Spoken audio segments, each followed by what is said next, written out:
After spending months and months speaking ill of the film regarding Sidney Prescott and her absence, extensively spoiling the plot for myself once spoilers became available, and generally boycotting actually seeing the film in theaters for a week after its initial release, I finally decided to head out for an afternoon matinee showing of Scream 6 on one random Friday after work. After spending 2 hours in a darkened theater, thankfully completely alone, gorging myself on an unhealthy amount of butter-saturated milk duds, extra buttery popcorn, and a large cherry Coke poured into a special Scream souvenir cup, the end credits finally rolled. I was hit yet again with the surprisingly good Mike Shinoda song, Let It Begin, and was soon thereafter told by the franchise's new Randy, in one way or the other, how stupid I was for waiting around for an expected post-credit scene, which I already knew existed within the film, but I had to see it for myself. Not every movie needs a post-credit scene.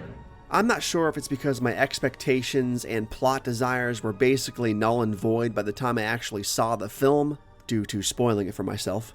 I'm not sure if it's because I'm just not invested in this franchise anymore in the way I used to be, perhaps a combination of both, but I cannot begin to describe to you how much of a good time I had with Scream 6, which in and of itself was the most unexpectedly pleasant aspect of seeing the film.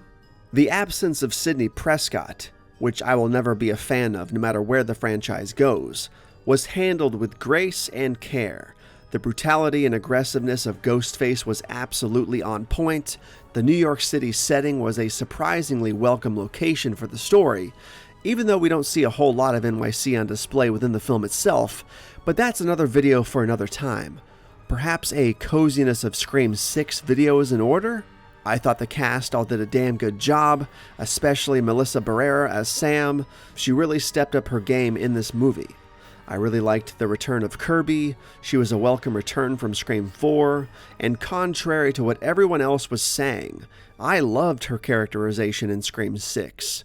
And of course, Courtney Cox as Gale Weathers, our only true remaining OG cast member from the original storyline, and I was happy to see how organically her character fit within the setting of the film. She's already based in NYC, as we saw in Scream 5. She's made aware of the new murders, she reconnects with Sam and Tara, and so on and so forth. To me, her presence just felt so much more organic in this film than it did in Scream 5, which is mind-blowing for me to say, especially considering how damn awesome Dewey was in Scream 5. But yeah, Gale just seemed to fit this movie better, and was given more to do for the overall story. Again, that absolutely blows my mind to admit, but it is what it is. I was also really thankful to see that they didn't kill Gale off. I was going to be pissed if they actually did that. I mean, let's be honest, killing Dewey in Scream 5 was a big mistake. Also a forthcoming video. So killing Gale off in Scream 6 would have also been a huge mistake. I'm really glad Radio Noise learned their lesson with that one. But yeah, everything about this movie worked for me, and I enjoyed every single minute of its runtime. The pace was fast, the dialogue was good, the acting was good, I believed all of the characters, Force Ghost Billy was a welcomed return. I mean, I just loved Scream 6. Not just liked, I loved Scream 6. And on a side note, I am so happy to report that, contrary to my previous concerns, Scream 6 did not rip off our 2018 fan film.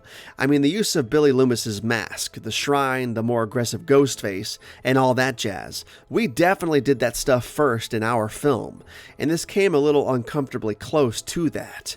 But in Scream 6, the motive was different, the execution was different, and so on and so forth. So I am very happy to report that. For anybody who cares, that is.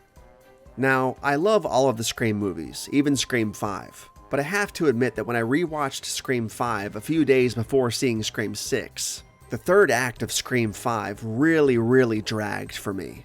I was almost bored, if we're being honest. In Scream 6, I was never bored, at all. Even knowing how everything was going to play out, I was not bored in the slightest. And I think I place Scream 6 above Scream 5 in the ranking, at least right now. And again, I can't begin to describe to you how sacrilegious this sounds to me, considering Sidney and Dewey are both in Scream 5. Scream 6 just worked better as a movie for me. The only thing about Scream 6 that I thought was a bit weak was the motivations of the killers and their connections to Richie, but I can buy it for the sake of the plot. I think Richie was sort of a popcorn fart of a killer in Scream 5, and I think this movie makes his legacy larger than it should be. But again, I can buy it for the sake of this Scream 2-esque parental revenge storyline, which it is. I'll make a full movie review for this film down the road, but I just had to get it out there how crazy a thing it is that not only did I like Scream 6, I loved Scream 6. Should have been Scream and the number 6 versus the Roman numeral 6, especially if they weren't going to use it in the logo itself in the actual title card. I mean, look at how awesome the Brazilian title card looks. Again, another video for another time. But yes, Scream 6 for the absolute win. I miss Sidney. I want her back in the franchise. I want Gail back for part 7. I still say Stu Macher is calling all the shots. Hashtag Stu lives. All that jazz. Thank you for watching. Go see Scream 6 in theaters. But anyways, I digress. Love you, babe. Now get the fuck out of my face. Thank you so much for hanging out, and as always, don't forget to like this video, share it with your friends, subscribe to the channel if you haven't already, and hit that notification bell to stay informed on all things TobattoVision. And if for some reason you just can't get enough of me and want more, check out my other YouTube channels as well, and feel free to hit me up on social media, where stuff really gets weird. I'll see you next time.